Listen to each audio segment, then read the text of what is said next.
Hello दोस्तों, मेरा नाम है आलोक पांडे। और लास्ट वीडियो में हमने देखा कि हिडन फॉर्म फील्ड कैसे क्रिएट करते हैं, कैसे यूज करते हैं और क्या होता है। इस इस लेक्चर में हम देखने वाले हैं कॉन्टेक्स्ट पैरामीटर क्या है। तो अभी तक हमने जो भी देखा, hidden form field, cookie, session, ये सारी चीजें हमारे सेशन मेंटेनेंस के अंदर आता है, जिसके अंदर हम डेटा मेंटेन करते हैं। इन द सेंस हम डेटा स्टोर करते हैं और पास करते हैं किसी दूसरे पेज पे। सेशन में हम क्या किया कि हमने एक सेशन में डेटा स्टोर किया और उसको हम तब तक किसी भी पेज पे एक्सेस कर सकते हैं जब तक हम सेशन को इनवैलिडेट नहीं करते या फिर एट्रीब्यूट्स को रिमूव नहीं करते हैं।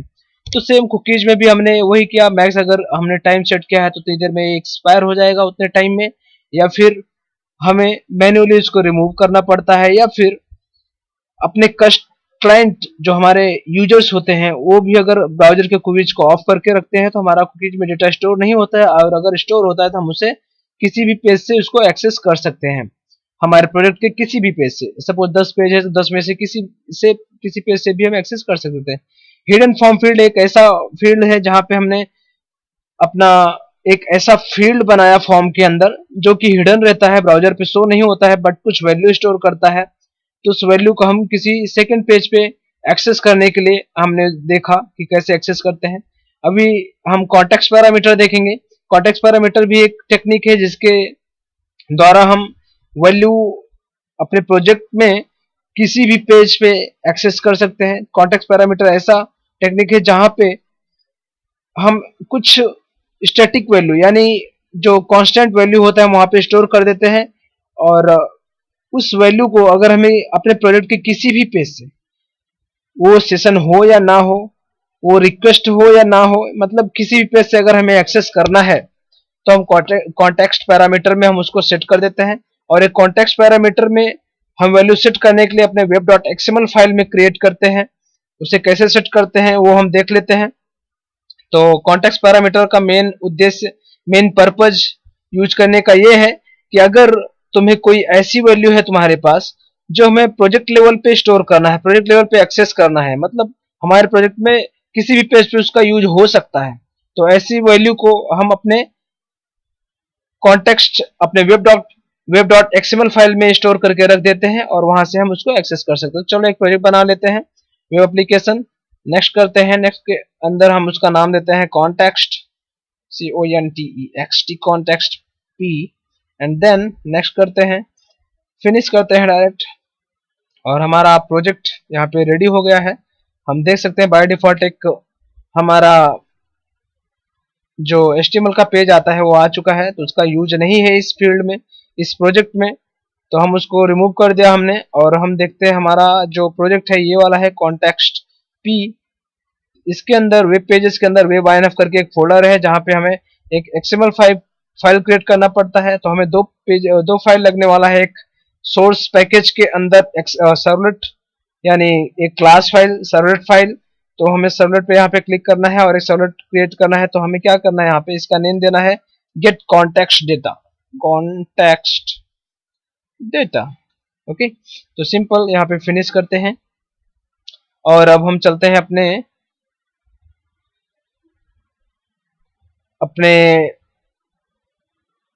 web.xml फाइल के अंदर डेटा कैसे सेट करते हैं।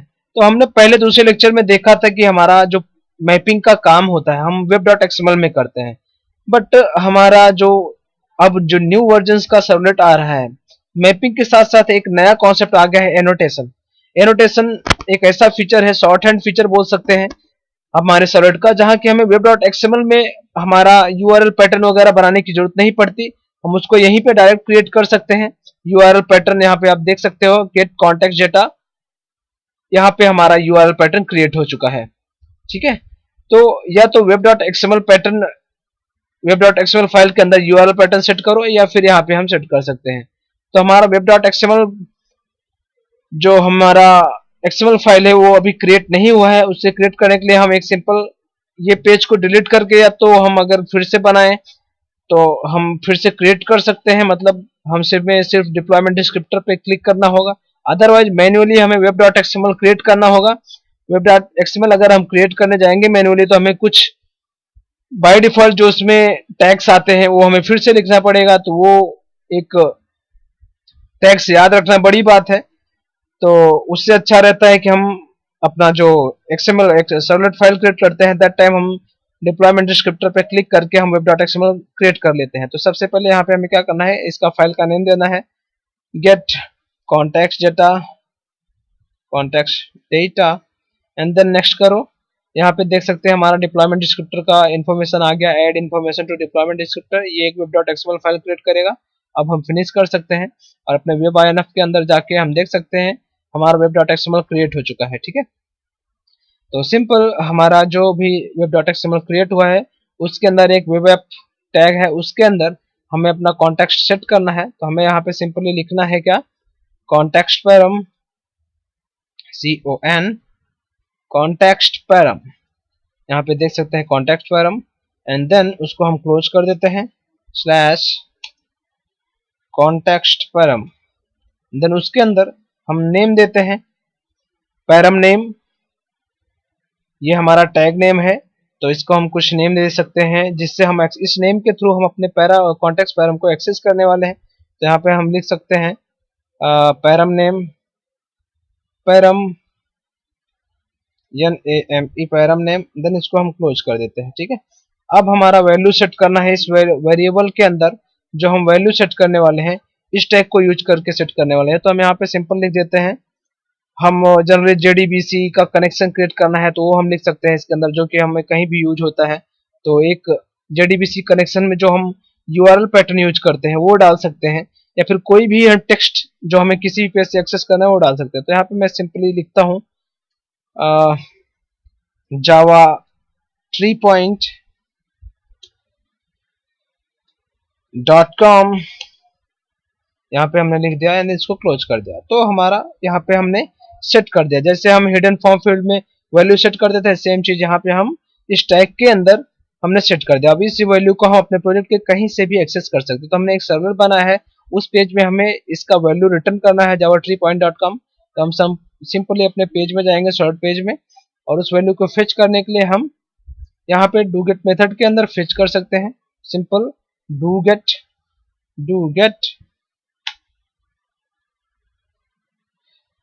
यहाँ पे इसको हमने ओवरराइड कर लिया, और उसके अंदर यहाँ पे हम लिखते हैं कि कैसे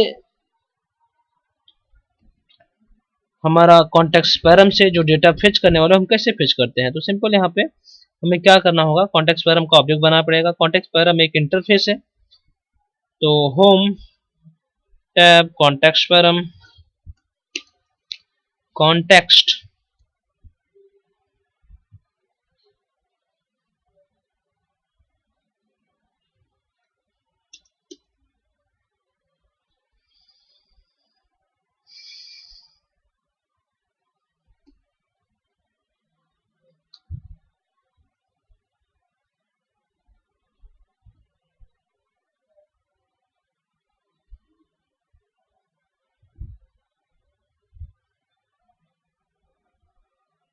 सर्वलेट कॉन्टेक्स्ट,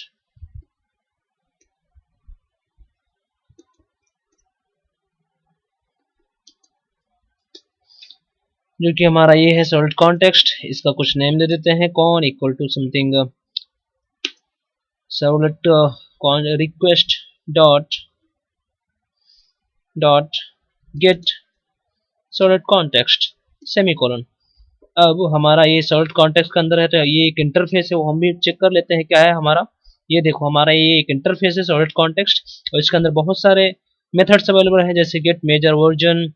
तो ये क्या करता है एक्चुअली, सर्वलेट कॉन्टेक्स्ट एक ऐसा इंटरफेस है जो हमारे पूरे सर्वलेट का इंफॉर्मेशन देता है। मतलब हमने जो सर्वलेट जो यूज कर रहे हैं, जो वर्जन, वो बताएगा हमें कि कौन सा वर्जन यूज कर रहे हैं। हमें अगर पूरे सर्वलेट का अपने प्रोजेक्ट का पाथ गेट करना है तो वो भी हम गेट कर सकते हैं। गेट माइम टाइप, हम गेट इफेक्टिव माइनर वर्जन, बहुत सारे यहाँ पे मेथड्स अवेलेबल हैं। इसमें से जो आपको चाहिए वो आप यूज कर सकते हो। गेट इनिट पैरामीटर, हमारा जो हम डेटा फेच करते हैं हम इसके थ्रू पास ले सकते हैं गेट इनिट पैरामीटर, मतलब गेट इनिशियल पैरामीटर जो हमारे वेब डॉट एक्सएमएल के अंदर स्टोर्ड है, हमने जो वैल्यू एंड नेम पास किया था वही मेथड है। हमें इसको यूज करके हम यहाँ से उस नेम के अंदर जो वैल्यू स्टोर है उसको हम फेच कर सकते हैं। सेम यहाँ से हम गेट इनिट पैरामीटर नेम का हम नेम भी फेच कर सकते हैं। Init parameter string name string value set हम कर सकते हैं सेम। एंड इसी तरह से हम कोई भी मेथड यहाँ से यूज कर सकते हैं। तो यहाँ पे बहुत सारे मेथड है, मैं आपको सजेस्ट करूंगा एक बार ये interface control and control press करके उस सर्वलेट कॉर्टेक्स के ऊपर क्लिक कीजिए तो वो इंटरफेस ओपन हो जाएगा और वहां पे आपको सारा मेथड्स जो अवेलेबल है उस इंटरफेस के अंदर वो आप देख सकते हैं एंड उसको यूज कर सकते हैं आपको जो भी रिक्वायर्ड हो। तो सिंपल अभी हमें क्या करना है, गेट सर्वलेट इनिट पैरामीटर हमें कॉल करना है। तो हमें क्या करना होगा, request dot con dot get servlet get init information get init parameter. यहाँ पे इसके अंदर हम एक नेम पास करते हैं, कौन सा नेम, जो हमने web.xml के अंदर यहाँ पे दिया है, पैरम नेम हमने दिया है, उसका नेम यहीं पे कॉपी कर लेते हैं और यहाँ पे डायरेक्ट हम इसको पेस्ट कर देते हैं कंट्रोल V। ठीक है, यहाँ पे सेमी कॉलन देते हैं और इसको हम प्रिंट कर देते हैं सिंपली यहाँ पे आउट। उसके लिए पहले हमें out dot printer get print writer का ऑब्जेक्ट बनाना पड़ेगा। तो सिंपल हम यहाँ पे प्रिंट राइटर का ऑब्जेक्ट बना देते हैं, print writer out equal to response HTTP servlet response का ऑब्जेक्ट डॉट गेट राइटर हमारा ऑब्जेक्ट बन गया। अभी यहाँ पे हम सिंपली आउट के थ्रू हम सर्वलेट पेज पे प्रिंट कर सकते हैं out dot println then simple यहाँ पे एंड में जाके इसका पैरेंथेसिस क्लोज कर देते हैं। अब यहाँ पे देख सकते हैं हमारा cone dot gate initial parameter, मतलब जो हम web.xml में जो हमने वैल्यू सेट किया है अब वो हमें रिटर्न हो जाएगा। सेव करते हैं और इसको रन करते हैं, सिंपली रन करो, राइट क्लिक करके रन पे क्लिक करो, देन यहाँ पे ओके करो एंड सिंपली हमारा गेट इनिट पैरामीटर के अंदर जो हमने नेम पास किया है उसका वैल्यू हमें रिटर्न होना चाहिए। ये देखो हमारा जावा ट्री पॉइंट जो कि वैल्यू था हमारे पैरम नेम का जो कि हमने web.xml में सेट किया है वो हमें यहाँ पे फेच हो चुका है। अब एक बार हम फिर से देख लेते हैं web.xml हमने ये बनाया है। इसके अंदर वेब ऐप के अंदर एक कॉन्टेक्स्ट पैरम टैग है, उसके अंदर हमने पैरम नेम दिया है, पैरम नेम दिया, उसके अंदर हमने वैल्यू पास किया java.treepoint.com। ओके, देन उसको हमें फेच करने के लिए एक सर्वलेट क्रिएट किया। सर्वलेट के अंदर हमने servlet context request dot get servlet context का हमने ऑब्जेक्ट बनाया, उस ऑब्जेक्ट के थ्रू हमने गेट इनिट पैरामीटर हमने यहाँ पे पैरम नेम पास करके वैल्यू फेच किया है।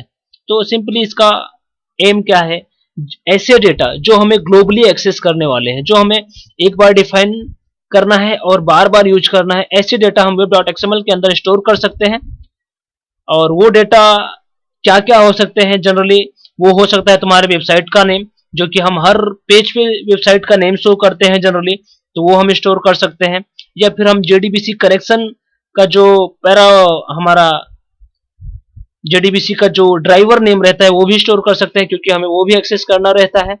तो ऐसे कुछ भी हम इसके अंदर स्टोर कर सकते हैं जो आपको ग्लोबली यूज होने वाला है, जो without session, without cookies, without request हम उसको यूज कर सकते हैं। ठीक है, यहाँ पे देख सकते हो हमने जो कॉन्टेक्स्ट पैरामीटर बनाया है उसका हमने रिक्वेस्ट के थ्रू डेटा फेच नहीं किया है, बल्कि हमने इस कॉन्टेक्स्ट का ऑब्जेक्ट के थ्रू हमने जो कौन बनाया है उसके थ्रू हमने डेटा फेच किया है। तो सेम इसी की तरह हम और भी इसके अंदर जो मेथड है उसको भी हम यूज कर सकते हैं। अभी यहाँ पे आउट डॉट प्रिंटलन करते हैं और एक मेथड चेक कर लेते हैं हम यहाँ पे प्रिंटलन, उसके अंदर कॉन डॉट गेट, क्या गेट करते हैं हम यहाँ पे गेट कॉन्टेक्स्ट पाथ। ठीक है, अभी यहाँ पे सेव करते हैं और अपने पेज में जाते हैं जो हमने रन किया था फायरफॉक्स में।